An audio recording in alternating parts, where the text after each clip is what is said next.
اللہ من الشیطان الرجیم بسم اللہ الرحمن الرحیم۔ میرے پیارے دوستو، یہ ہمارے بہت ہی پیارے بھائی ہیں حافظ عابد صاحب، اور یہ علم کا سمندر ہیں،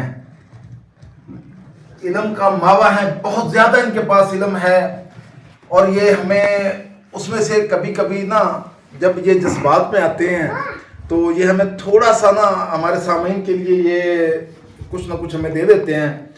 آج ہم نے ان سے ایک پہلے 2-3 دن پہلے میں نے ایک ولاگ اپلوڈ کیا تھا، ماشاءاللہ وہ بہت اچھا، بڑی دنیا دیکھا، اس کا بڑا رسپانس آیا، اور لوگوں نے دوبارہ بھی خواہش کی کہ ہمیں وہی باتیں دوبارہ سنائی جائیں۔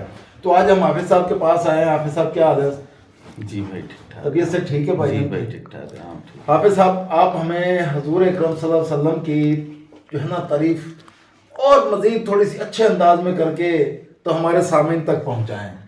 اچھا بھائی، شفقت بھائی جان، بات یہ ہے کہ آپ نے کہا کہ علم کا سمندر نہیں ہے، بھائی ایسی کوئی بات نہیں ہے، یہ تو آپ کو بڑا پن ہے، آپ نے یہ کہہ دیا، لیکن ایسی کوئی بات نہیں ہے۔ ادنا سے آدمی ہے، نہ کوئی ہم طالب علم آدمی ہے، نہ تو ہمارے پاس کوئی علم کا سمندر ہے، تو نہ کوئی ایسی کوئی بات ہے۔ لیکن پھر بھی بات رہی آقا علیہ الصلوۃ والسلام کی شان کی، تو آقا علیہ الصلوۃ والسلام کی شان بھائی کو ضرور سنائیں گے۔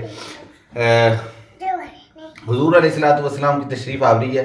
آقا علیہ الصلوۃ والسلام جب پیدا ہوئے اس وقت کا شاعر منظر پیش کرتے ہوئے کہتا ہے، شاعر کہتا ہے کہ پردے اٹھے نگاہ سے ہر شے نکھر گئی، سبحان اللہ، پردے اٹھے نگاہ سے ہر شے نکھر گئی، تنویر صبح و رات کے رخ پر بکھر گئی، دشت و جبل نہال ہوئے جھومنے لگے، آپس میں ایک ایک کا منہ چومنے لگے، کرنوں کا رقص ہونے لگا برگ و بار پر، فردوس عکس ریز ہے ہر لالہ زار پر، تاریکیوں کا نام مٹا کر جہان سے، اتری عروس صبح نئی آن بان سے، بادل فضائے دہر پہ رحمت کے چھا گئے، آئی صدا کے سید کونین آ گئے، آئی صدا کے سید کونین آ گئے، پر نور کعبہ اور بھی پر نور ہو گیا، بطحا تمام جلوہ گاہ طور ہو گیا، پائی جھلک جو ساقیے کوثر کے نور کی،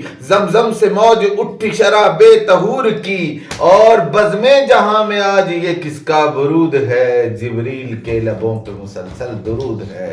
میرے دوستو، پھر وہی بات کہ ہماری زبان میں وہ طاقت، وہ ہمت، وہ قوت، وہ جرت، وہ سکت نہیں ہے کہ ہم حضور کے شان و مقام، عزت و عظمت، رفعت و منقبت، بلندیوں کا اندازہ لگا سکیں، لیکن یہ جسارت کوشش ہم کرتے اس لیے ہیں تاکہ ہمارا نام حضور کے مدح خانے کی لسٹ میں آ جائے، ہماری مثال مصر کی اس بڑھیا کی سی ہو جائے جو یوسف کو خریدنے کے لیے مصر کے بازار کے اندر ایک روئی کی گٹھڑی اٹھائے کھڑی تھی۔ پوچھنے والے نے پوچھ لیا، اماں تو یہاں پہ کیا لینے کے لیے آئی ہے؟ تو اس بوڑھی اماں نے کہا، بیٹا میں نے سنا ہے کہ آج بازار کے اندر یوسف بک رہا ہے، میں یوسف کو خریدنے کے لیے آئی ہوں۔ تو اس پوچھنے والے نے کہا، اماں تیرا دماغ تو نہیں خراب ہو گیا؟ اماں تیری مت تو نہیں ماری گئی؟ اماں تو کہیں مرفول قلم تو نہیں ہو گئی؟ اماں تجھے پتا ہے یوسف کون ہے؟ یوسف تو حسن کا منبع ہے، ماوا ہے، ملجا ہے، ماور ہے، پیکر ہے۔ اماں یوسف تو حسینوں کا قائد ہے، امام ہے، مقتدا ہے، پیشوا ہے۔ اماں یوسف اتنا کم قیمت نہیں ہے کہ جس کو اس روئی کی گٹھڑی کے بدلے میں خریدا جا سکے۔ جا اماں اپنا وقت خراب نہ کر، جا اپنے گھر کا کام کاج کر، تو ہاتھ ملتی رہ جائے گی، یوسف کو کوئی اور لے جائے گا۔ تو وہ بوڑھی اماں رو کر کہتی ہے، اپنی آنکھوں میں آنسوؤں کی لڑی پرو کر کہتی ہے کہ بیٹا مجھے پتا ہے کہ یوسف کو خریدنا میرے بس کی بات نہیں، لیکن بازار کے اندر، قطار کے اندر، صف کے اندر، لائن کے اندر کھڑی اس لیے رہوں گی کہ یوسف ملے نہ ملے، کل قیامت کے دن یوسف کے چاہنے والوں میں میرا نام تو آ جائے گا۔